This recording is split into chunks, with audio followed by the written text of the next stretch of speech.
The first time their eyes met, the world seemed to hold its breath. It was not the kind of meeting sung about in fairy tales or staged beneath chandeliers, but something quieter, more intimate, wrapped in the ordinary rhythm of a busy city morning. She had always been the kind of woman who melted into the background, the one who slipped through corridors unnoticed, her presence soft as the whisper of rain against glass. Yet that morning, a single moment of kindness, as fragile as the flicker of a candle, pulled her out of the shadows. In the marble brightness of the lobby, where ambition towered and cold glass reflected the faces of hurried strangers, she dared to step forward. Her hands trembled, her voice nearly vanished, but her courage was unmistakable, flowing not from pride, but from something deeper, something healing, something born of love that had always been waiting for a place to shine. No one expected her to act. No one even remembered her name most days. But when her quiet fingers moved, shaping words not with sound, but with the silent grace of understanding, time itself seemed to slow. The man before her, so often met with confusion and dismissal, lifted his eyes with the kind of fragile hope that could break a heart. And in that instant, she realized that true connection was not forged in grand gestures, but in the warmth of being seen. Around them, silence spread like ripples across still water, and behind them, unseen by her, someone else was watching. His gaze was steady, unreadable, yet it carried the weight of a secret longing, of a wound long hidden. She had no idea that her small act, so natural, so unassuming, had awakened something in him that even he thought was buried forever. The air thickened with meaning, as though the walls themselves had leaned closer to listen. In her simplicity, she had undone years of indifference, unraveling the distance between souls with nothing more than the gentle rhythm of her hands. And in that space, something was born, not yet love, not yet trust, but a delicate thread of recognition, the kind of recognition that heals, that whispers to lonely hearts. You matter. You are not invisible. Perhaps it was fate. Perhaps it was the universe answering her quiet prayers. But for the first time, she was not shrinking. She was not running. She was standing, luminous in her vulnerability. And that made her unforgettable. As you linger here with me in this story, I want you to feel the warmth of that moment as if it were your own heartbeat. Let it soothe you. Let it remind you that sometimes the gentlest kindness can change everything. If this story is already stirring something in you, if you find yourself wishing to carry a little more light in your day, then I invite you to stay close, to share your thoughts below, to join this circle of hearts who believe in love's quiet power. Like, comment, and subscribe, not as empty gestures, but as small sparks of connection, so that together we keep this healing flame alive. Your presence here matters, and your voice belongs in this story as much as theirs. Beyond that lobby, the world continued rushing, blind and hurried. But for those few seconds, a young woman and a stranger had woven silence into song, and an unseen witness felt his heart fracture open. It was a beginning neither of them could have written, yet it was already shaping a tale larger than themselves. And as she lowered her trembling hands, as her shy eyes caught the light of his gratitude, something inside her whispered that life would never be the same. This was only the first spark, fragile yet unstoppable, carrying them both toward a love that would test, wound, heal, and transform. The story was already moving forward, each heartbeat carrying them closer to what awaited in the chapters to come. She had grown accustomed to being the quiet shadow that no one noticed, the kind of girl who slipped into rooms without sound and left them without trace, yet carried entire universes within her heart. Her childhood had been painted with muted tones, not of tragedy, but of the kind of silence that lingers when people fail to truly see one another. Her father worked long hours. Her mother's tenderness was often buried beneath worry, and her younger brother, her fragile, radiant reason, was the anchor that taught her what love could endure. When he was born, unable to hear the world, she promised him, wordlessly, that he would never be left behind. It was in those nights, alone with flickering screens and endless patience, that she learned to shape language with her fingers, weaving a bridge between silence and belonging. What began as practice became devotion. What began as duty became the healing rhythm of her very soul. At school she was always the quiet one, her beauty understated, her presence easily overlooked. But those who looked closely saw the soft resilience in her eyes, the way her kindness had been tempered like glass under fire. Teachers often mistook her silence for shyness, and classmates dismissed her as forgettable. Yet she carried within her a gift rare and unpolished, the capacity to listen not only to words, but to what trembled beneath them. That kind of listening, that kind of tender attention made her a witness to pain that others ignored. She saw when a friend pretended to laugh while hiding heartbreak. She noticed when someone's hands shook under the desk. She was the keeper of unseen wounds, and though she bore her own doubts, she gave freely the balm of presence, the healing that comes from simply not turning away. Years later, stepping into the towering glass world of the company, she thought perhaps her gentleness would be her downfall. The corridors echoed with ambition, with voices sharpened like blades, with eyes trained to measure worth in profit alone. She felt small there, pressed into corners, clutching papers as though they could shield her from cruelty. She overheard whispers that interns were disposable, that softness equated to weakness, and each comment carved into her the reminder that she was invisible in their eyes.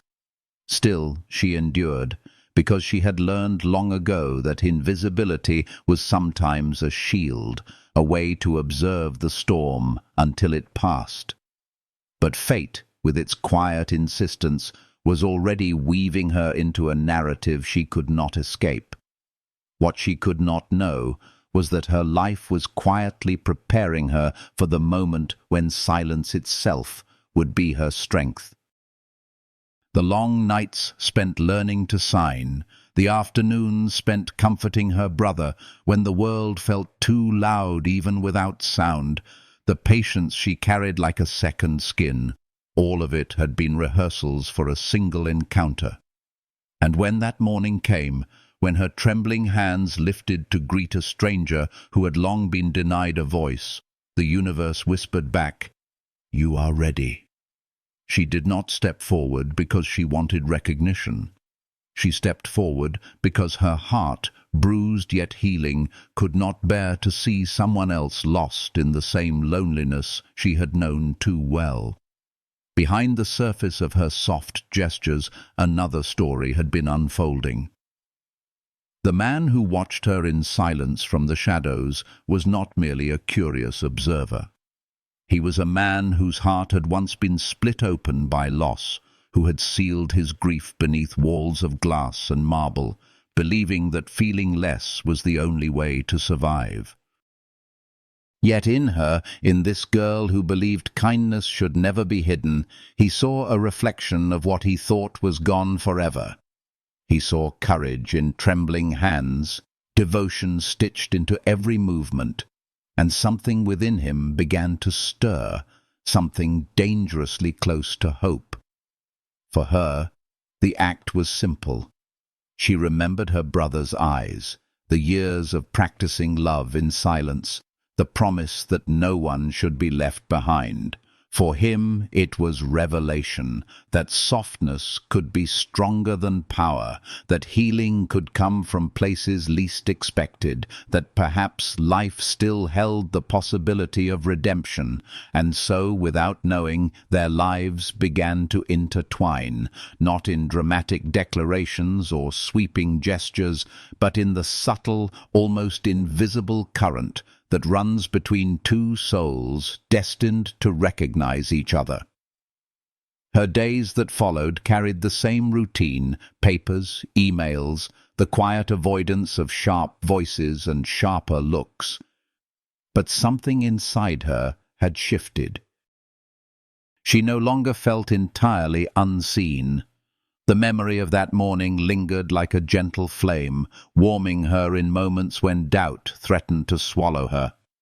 She carried the man's gratitude in her heart, not because of what it meant for her, but because it reminded her that kindness still mattered in a world that often rewarded cruelty. And though she had no way of knowing, the man in the shadows carried her memory with him too, as though her presence had cracked open a door he thought forever sealed.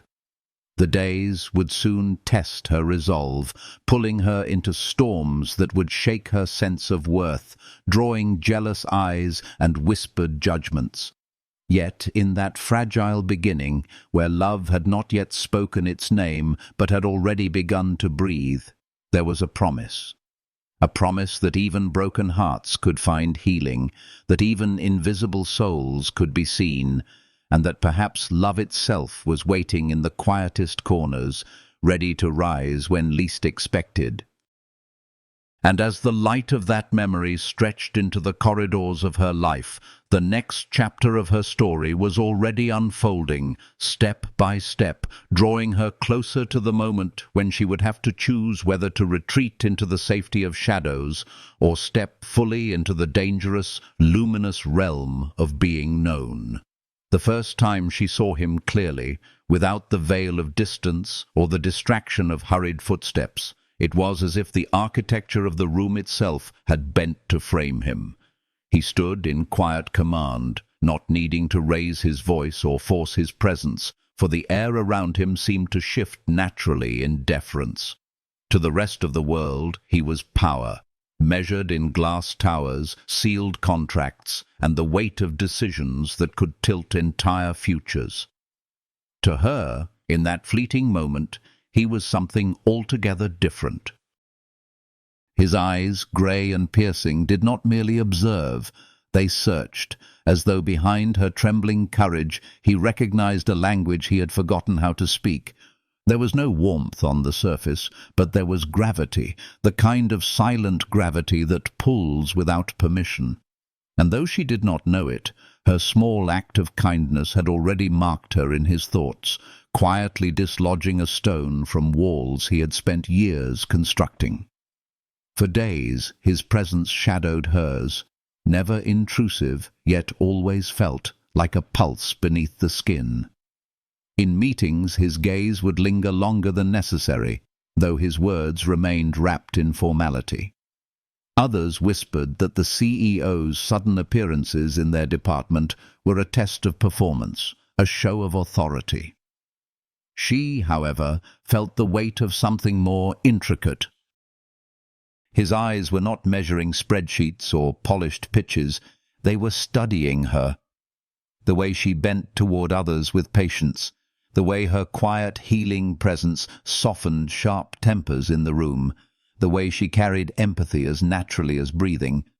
It unsettled her, to be seen so clearly after years of invisibility, but it also ignited a secret flame she was afraid to name. She remembered the first time he addressed her directly, his voice low, unyielding, yet threaded with something gentler beneath the steel. "Why do you know this language?" he had asked, the words clipped, but the intent behind them heavier than stone. She had faltered, her fingers clutching at her skirt, her voice emerging fragile as glass. "My brother is deaf," she said softly. "I learned so he would never feel alone." The silence that followed stretched taut, as though both of them stood on the edge of a precipice. Then something imperceptible shifted in him. A flicker in his expression, a loosening in his posture. He did not smile, but the hard edges of his face seemed to soften, and in that stillness she felt a strange echo, as if her words had touched an old wound within him. What she could not know was that he carried memories he never spoke of. A daughter he once held in his arms, a bond fractured by time and absence, words he could not hear because he had chosen the world of glass and ambition over the fragile world of human connection. Her small confession reopened a chamber of memory he had sealed with deliberate cruelty toward himself, convincing his heart that numbness was survival. But in her, in the sincerity of her trembling voice and the healing devotion woven into her story, something began to break open. He asked her to continue speaking of her brother, and as she did, the room filled not with corporate language, but with the purity of love untainted by ambition. She spoke of nights when she practiced alone, of mornings when her brother's laughter felt like sunrise, of the healing that came from knowing you had been understood. And as she spoke, he listened not as a CEO, but as a man, perhaps for the first time in years. Her heart raced, not with fear, but with an unfamiliar warmth. She had expected reprimand, expected to be reduced again to nothing more than an intern with trembling hands. Instead, she found herself offering pieces of her soul to a man she barely knew, and in return receiving the kind of attention that made her pulse tremble with its intensity. There was no romance yet, not in the obvious sense, but there was a current moving beneath their words, something undeniable, something that made the air around them feel alive. She left his office that day with confusion spiraling in her chest, yet also with a strange, healing certainty that something had begun which she could neither control nor ignore. From then on, she noticed him everywhere, not in grand gestures, but in the way his gaze always found her, even in crowded rooms. She noticed how he silenced cruel voices that sought to cut her down, not with open defense, but with authority that left no room for ridicule. She noticed how he watched her hands when she signed, as though memorizing each gesture, each movement, like a man trying to relearn a forgotten language. And she noticed most of all the way her own heart leapt at the smallest signs of his presence, betraying her efforts to remain unseen. It was a dangerous dance, though neither had spoken of it. He remained bound by the image he had built, the fortress of authority, while she wrestled with the weight of being chosen. Not yet for love, but for something that might one day bloom into it. And as whispers of jealousy spread through the office, as sharp tongues lashed against her unexpected rise into his notice, she carried within her the fragile strength of that hidden connection.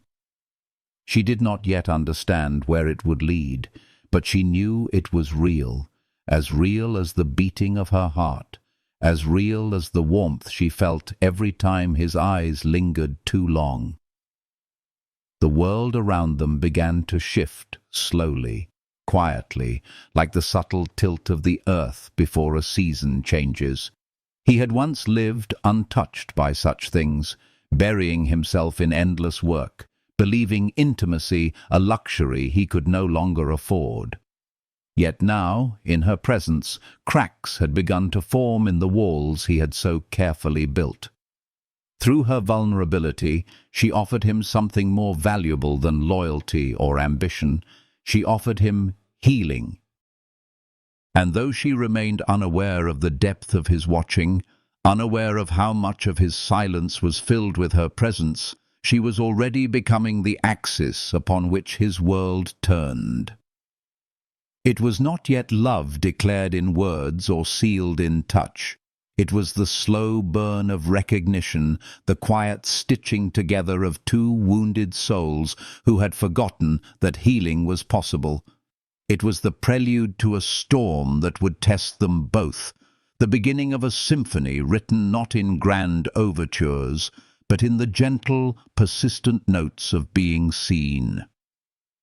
And as days gave way to nights and shadows deepened around them, the thread between them tightened, drawing them toward the moment when connection would no longer be silent, but undeniable, uncontainable, and destined to change everything that followed.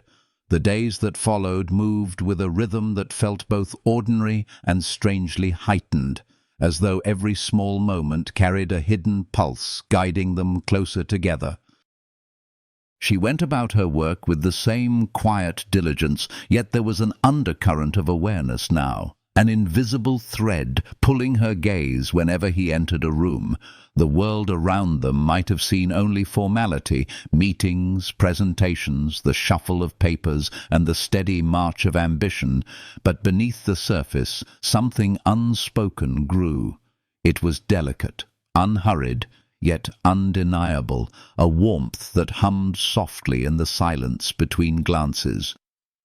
Their paths began to cross more often, not always by design, but with the inevitability of two stars slowly drawing into the same orbit. Sometimes it was in the elevator, where the hum of machinery filled the silence they did not break with words. Sometimes it was in meetings, where his questions, directed to the room, seemed to carry weight only when her voice answered. And sometimes it was in the fleeting moments in hallways, where eyes brushed against eyes, leaving both of them carrying the memory long after the moment had passed. She did not speak of it, and neither did he, but within her heart she carried the fragile warmth of knowing she was no longer invisible.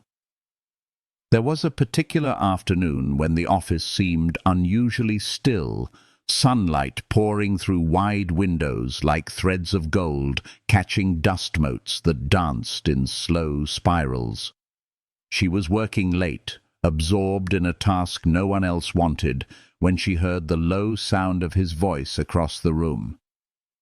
He was on the phone, speaking with measured authority, yet the tone was softer than she had ever heard, touched with a weariness that revealed more than he intended. For a moment, she allowed herself to look at him not as the man who commanded entire empires, but as a man carrying weight heavy enough to bend even steel. And for reasons she could not name, her heart ached with the kind of tenderness that longs to heal what it cannot touch. He ended the call, his gaze lifting and finding hers across the empty space. For a second, neither moved, the world shrinking into that one fragile line between them. Then, as though the silence itself urged him, he walked toward her. His footsteps were steady, yet his presence carried the quiet intensity of someone who rarely allowed himself such proximity.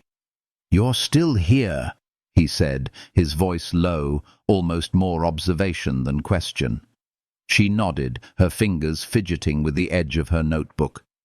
"There was work unfinished," she replied softly. For the first time, he smiled. Not the practiced curve of lips used in boardrooms, but a faint, genuine softening that seemed almost unfamiliar on his face. It startled her, not because of its rarity, but because of how deeply it touched her, as though she had glimpsed a side of him no one else had been allowed to see. "Work is always unfinished," he murmured, half to himself. Then, after a pause that stretched warm between them, he added, "But sometimes what we leave behind is more important than what we complete."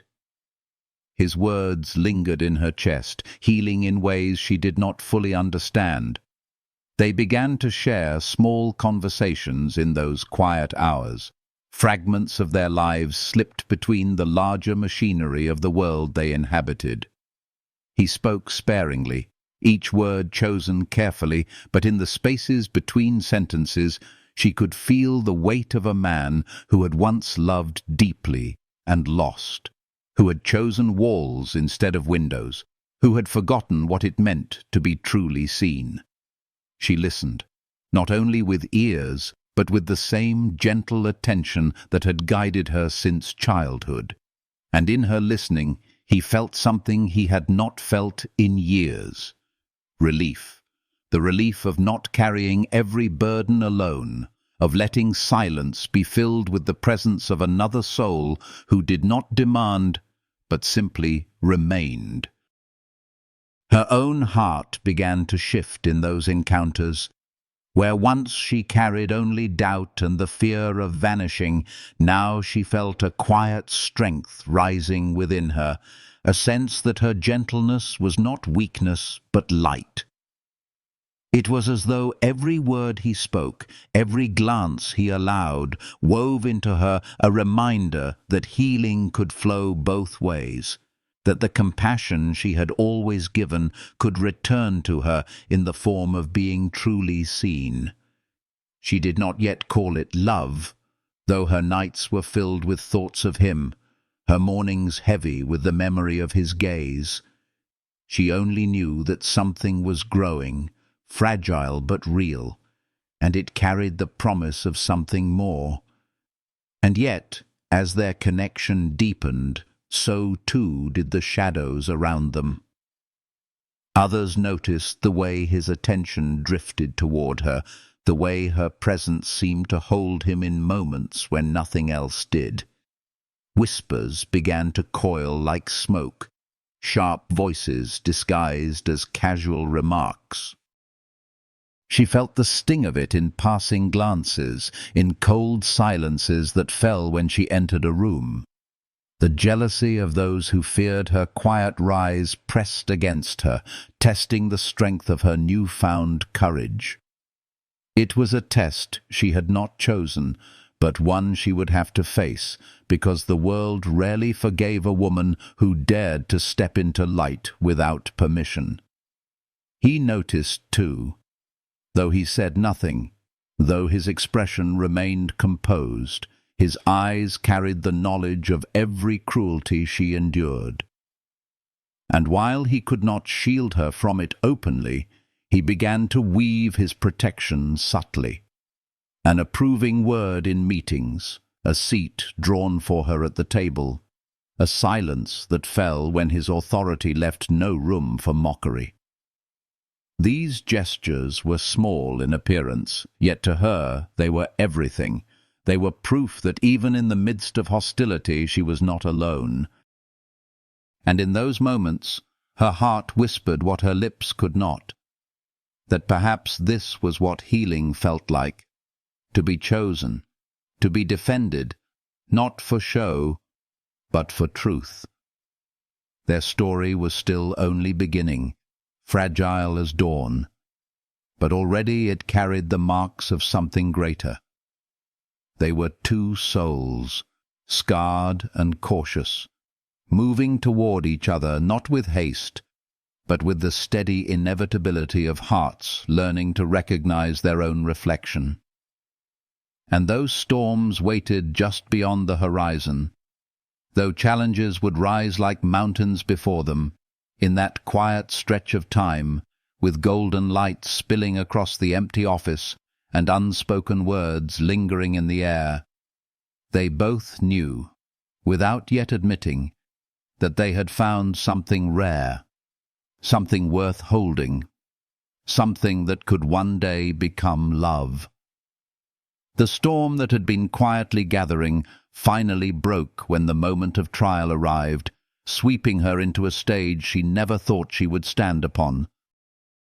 It was a morning weighted with significance, the kind of day when the air itself feels charged, and the smallest details become etched into memory. The company's grand conference room gleamed with glass and steel, every surface polished to mirror the pressure of expectation. Executives filed in, their voices a low hum of calculation and ambition. At the center of it all, she sat with hands folded in her lap, her heart racing not with fear alone, but with the knowledge that what she carried within her was more fragile and more powerful than any figure on a balance sheet. Compassion, the silent healing force that had always guided her. Mark had returned, his presence commanding not through volume, but through the quiet authority of a man who had fought to be understood his entire life. He needed an interpreter, yet the professional one was delayed, caught in the labyrinth of traffic that did not bend to corporate urgency. The room buzzed with unease, voices sharp with impatience, eyes darting to the clock. It was then, in the stillness that fell like a held breath, that the man who had been silently watching her all along turned his gaze toward her. His voice, even in its restraint, carried the resonance of command. "You will do it," he said, leaving no room for doubt. Every eye followed his words, and in an instant she felt the entire weight of the room pressing upon her. Her legs trembled as she stood, her palms damp, her heart pounding like a drum too large for her chest.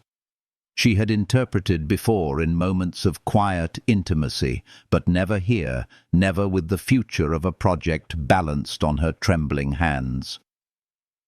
Mark's eyes softened as he watched her prepare, but the sharp eyes of others carried doubt, waiting for her to falter, whispering that this was her undoing.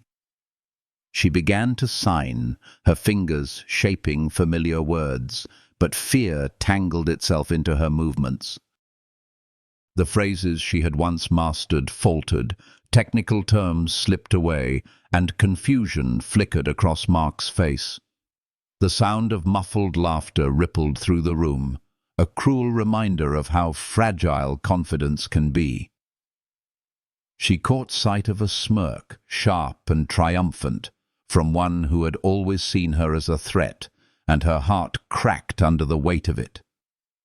Her voice broke with apology as she whispered that she needed a moment, her hands trembling as she slipped away.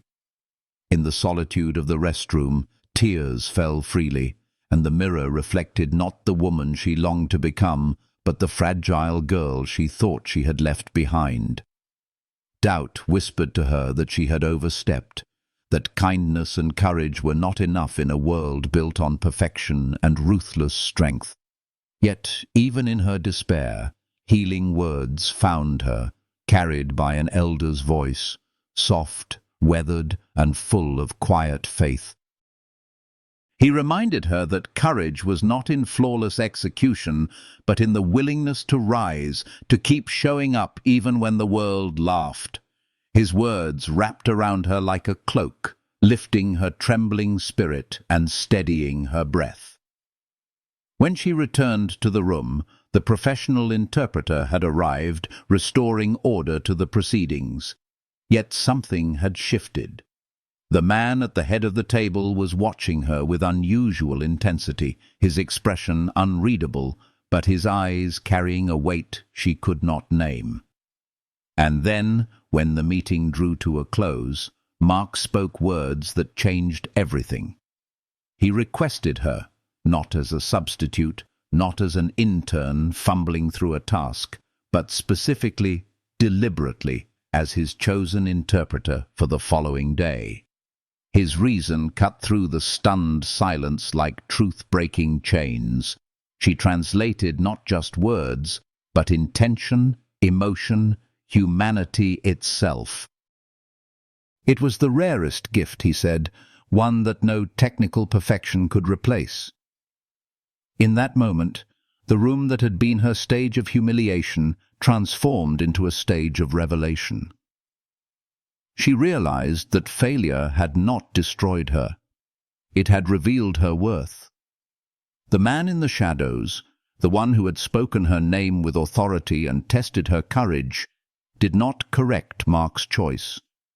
Instead, He confirmed it with a steady nod, his voice carrying the weight of finality. "Tomorrow, my office first," he said. "We will discuss your new responsibilities." Around them, whispers swirled, some envious, some incredulous, but none of it could touch the quiet flame now burning within her. That night, she lay awake beneath the soft rhythm of city lights filtering through her window. Doubt still whispered, but alongside it came the memory of Mark's unwavering trust and the quiet strength of the man who had believed in her when she faltered. For the first time, she understood that healing did not come from perfection, but from authenticity, from the willingness to remain open even when the world sought to close her.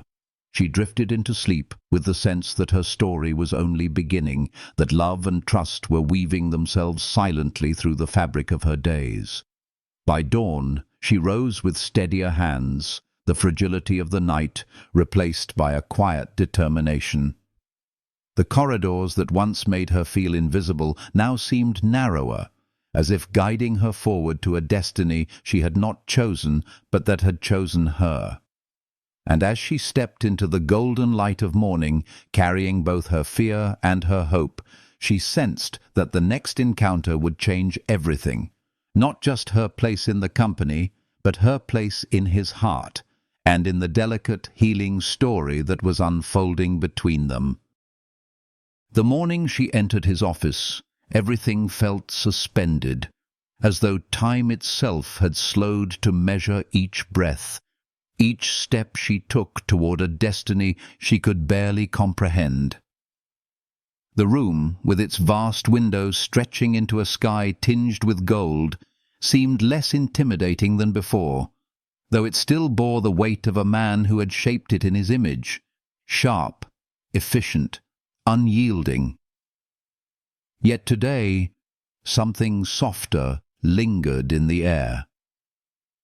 He stood by the window, his silhouette outlined by morning light, and for a long moment he did not speak. She could feel his silence as though it were a living thing, heavy yet strangely gentle, like a pause that allows a wounded heart to heal. When he finally turned, his eyes held not the cold authority of a man guarding his empire, but the quiet vulnerability of someone who had carried grief far too long. He told her the truth, or at least enough of it to shake her understanding of the man she thought she knew. The presentation yesterday, he explained, had not only been about profit margins or strategic partnerships. It had been a test, an observation of character, a measure of whether humanity could still thrive within walls built from ambition. When she faltered, yet chose to return, when she revealed her heart rather than hiding it, she had unknowingly passed the test he himself had nearly failed in his youth. His words carried the weight of confession, and as he spoke, she sensed that he was not simply telling her about the company, but about himself. She saw, through cracks in his carefully controlled facade, glimpses of a man who had once believed in love, who had once trusted in gentleness, until betrayal and loss had driven him to seek refuge in walls of glass and steel. Her heart ached for him, not in pity, but in recognition. She knew what it was to feel invisible, to build walls of silence to shield oneself from cruelty. She knew the healing that came when someone dared to see you despite those walls, and in his presence, in his voice, lowered with an honesty that belonged not to a CEO, but to a grieving father, she felt the fragile thread that connected them tighten. She realized that what had drawn him to her was not only her courage in the lobby, but the reflection of something he had once loved and lost. Though he did not speak her name, she felt the shadow of his daughter between them, a presence both tender and aching, a reminder of what was gone and what was slowly being restored through her. Later that morning, in the smaller conference room filled with sunlight rather than steel, she found herself sitting beside him and across from Mark. The air was different here, less formal, infused with a quiet warmth that made her hands steady despite the magnitude of what lay ahead. She signed with a confidence that surprised even her movements fluid, her voice carrying not only words but intention, emotion, the heartbeat of what Mark wished to convey. She began to understand that her gift was not merely translation but transformation, bridging worlds with the healing language of compassion. Each gesture felt like music, each word like a thread weaving connection where once there had only been silence. Mark's eyes shone with approval, but it was his next words that nearly unmoored her. He spoke of the project not as an isolated effort, but as a model for the world, a vision that required leaders who understood inclusion not as theory, but as lived truth. He turned to her, his expression both solemn and kind, and declared that she was the one he wanted to lead the initiative, not as an assistant, not as a token presence, but as director, a role beyond anything she had ever dared to dream. Her breath caught, disbelief clashing with fear. She whispered that she was unqualified, that she lacked experience, that others would laugh at the thought. But Mark interrupted gently, saying she had something rarer than credentials: authenticity, the healing force of someone who had lived what they now sought to build. She looked at the man beside her, seeking guidance, and found his gaze steady, unflinching. For a long moment he said nothing, but the silence itself carried his answer. When he finally spoke, his words were deliberate, carrying the weight of decisions that had shaped empires, but this time shaped for her. "Technical skills can be taught," he said, "but empathy cannot. What you did in that lobby, what you carry in your heart, no one can manufacture that. It is either genuine or it is not, and in you it is genuine." His words fell into her like sunlight through storm clouds, breaking apart the last remnants of her doubt. The room felt sacred in that instant, charged with something beyond ambition, beyond success. It was as though love itself had entered quietly, not yet declared, but present in every look, every word, every tremor of unspoken recognition. She realized that this was not only about work, not only about responsibility. It was about two lives slowly intertwining, healing each other in ways neither had planned. He saw in her the courage of his daughter, the hope he thought forever lost. She saw in him the strength to trust again, the assurance that gentleness could survive even in a world of cruelty. And yet, as she accepted the role, as she let herself believe in the possibility of rising, shadows lingered at the edges of their fragile triumph. Whispers of jealousy thickened into storms. Envy sharpened into weapons ready to strike. The path before them would not be gentle, but in that moment, with sunlight spilling across the table and the steady rhythm of healing woven through their hearts, she knew she would not face it alone. For even if love had not yet been spoken aloud, it was already alive, soft, unbreakable, and quietly waiting to be revealed. The days that followed her unexpected appointment unfolded like pages of a story she had never dared to imagine for herself. And yet each line carried her name in letters she could no longer deny. Word of her new role spread quickly, carried on whispers that drifted through hallways and across polished floors, whispers laced with disbelief, envy, and suspicion. She felt their weight in every glance, in every pause that stretched a moment too long when she entered a room. Yet within her heart there was also something new, a steady flame of healing light, born not of arrogance, but of the truth she could no longer ignore.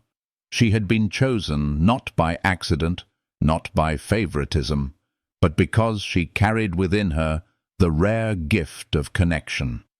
The morning of the signing ceremony arrived like a storm disguised in silk. The air was thick with anticipation, the conference hall dressed in grandeur, gleaming wood, velvet drapes, the subtle shimmer of glass that reflected the ambition of every person seated within. She stood near the front, her hands calm now, her presence no longer fragile but composed, as though the countless nights of self-doubt had finally hardened into quiet strength. At her side he stood tall, his authority undeniable, yet his gaze found her more often than the assembled crowd. It was not the gaze of a man surveying his empire, but the look of someone who had rediscovered something precious and was unwilling to let it slip away again. As the speeches began, she moved into her role with grace, her hands and voice weaving the rhythm of inclusion for Mark's words. She spoke not only for him, but for every soul who had long been silenced, and in the eyes of those watching, something began to shift. They saw more than an intern elevated by chance. They saw a woman carrying a vision that stretched beyond contracts and profits, a healing promise that every voice mattered. Her movements were fluid, each gesture carrying the warmth of belonging, and though fear still lingered at the edges of her mind, it no longer ruled her. She had stepped into light, and this time she would not retreat. But shadows are never far when light begins to shine. From the back of the room, a voice cut sharp as a blade, slicing through the fragile atmosphere of hope. Accusations of fraud, whispers turned into words spoken aloud. The claim that she was nothing but an amateur thrust into power she did not deserve. The room froze, breaths caught, hearts braced for collapse. For a moment, the old instinct to disappear surged within her, the urge to shrink until she became invisible once more. But then she felt it. His eyes upon her, steady, unwavering, like an anchor in the storm. And in that gaze she remembered everything.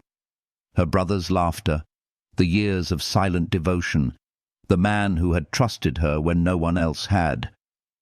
She lifted her hands and continued to sign, not faltering, not stopping, even as the voice of accusation dripped venom into the air.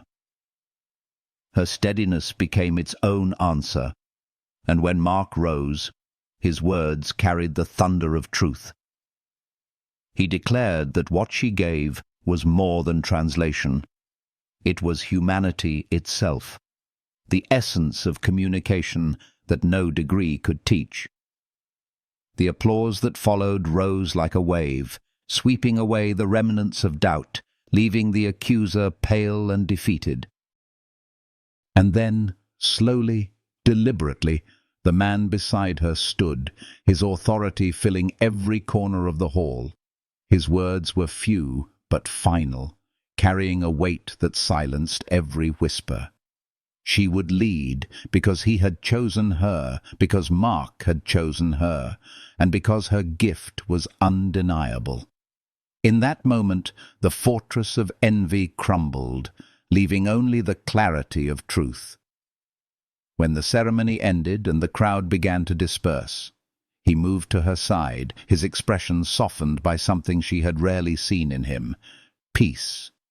His voice dropped low, meant only for her, as he confessed that she reminded him of someone he had once loved more than life itself, someone he had failed to protect in his blindness.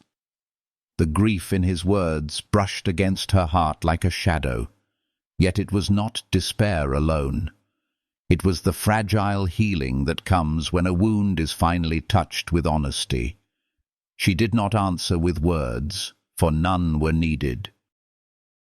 Instead, she let her presence be enough, her quiet eyes meeting his, offering him the same truth she had given her brother all those years ago. You are not alone, not anymore.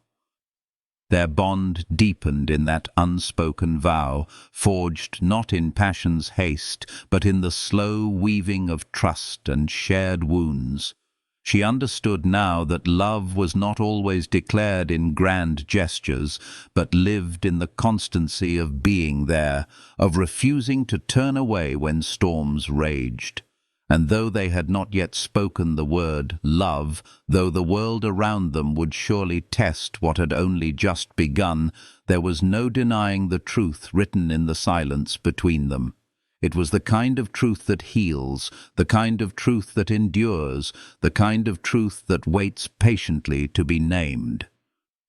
As the day drew to its close and the city outside shimmered beneath evening lights, she walked beside him through the quiet corridors of the building that had once felt like a cage. Now, with his presence near, it felt different. Less like steel and more like sanctuary, less like ambition and more like possibility. She sensed that their story was far from over, that the greatest tests still lay ahead.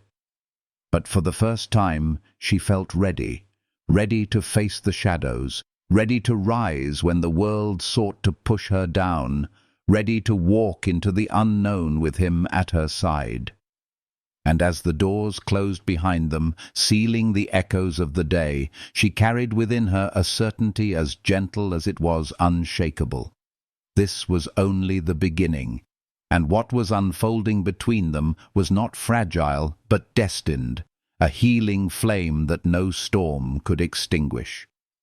Months passed, and the transformation within her life and the company was no longer a whisper but a living reality.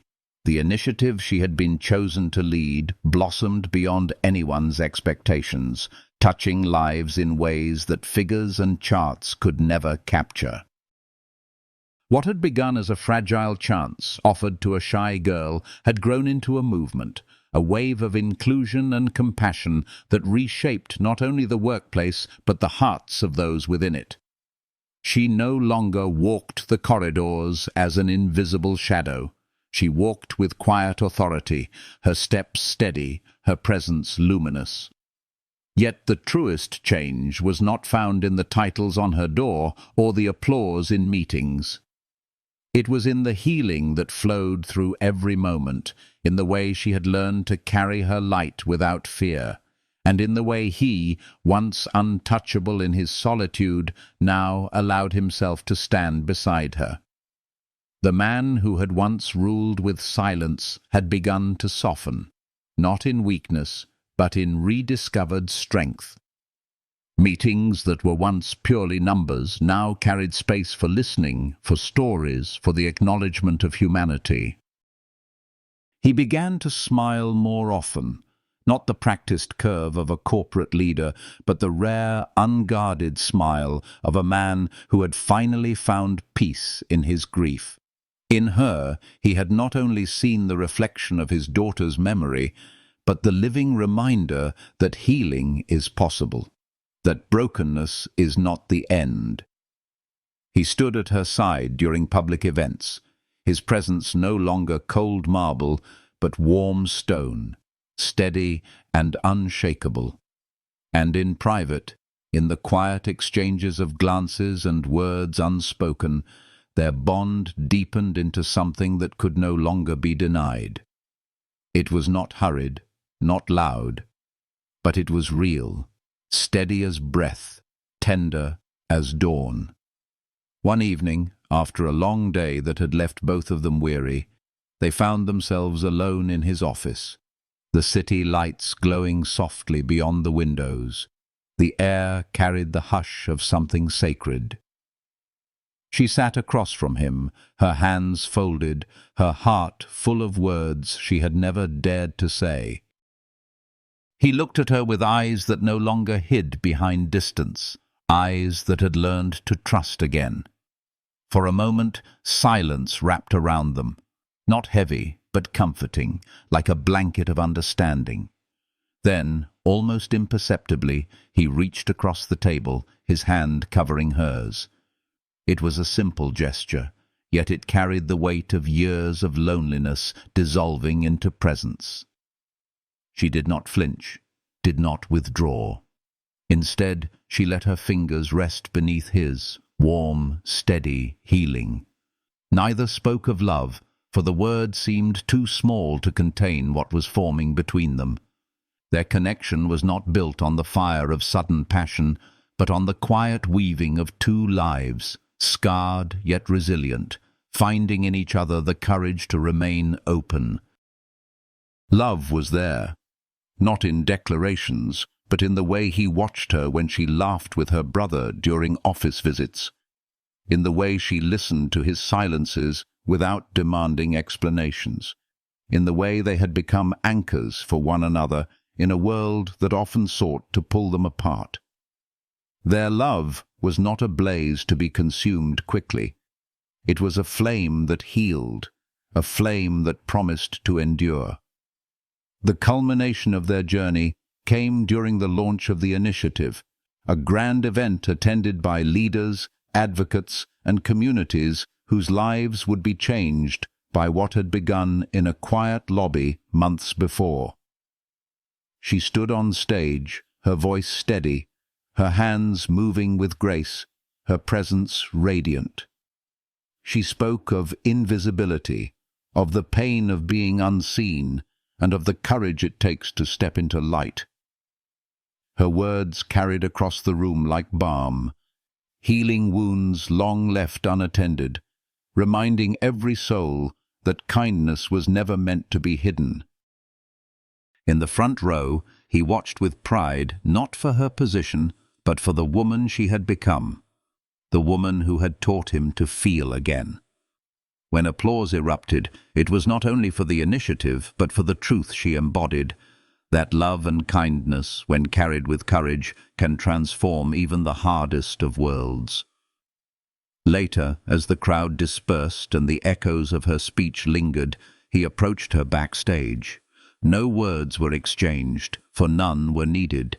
He simply drew her into his arms, and for the first time she allowed herself to lean fully into him, no longer afraid of being seen, no longer afraid of being too much or not enough.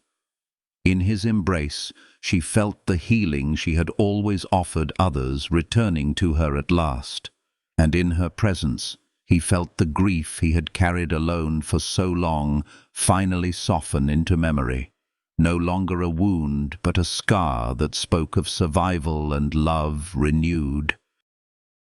Their story was not the end of a fairy tale, but the beginning of something truer.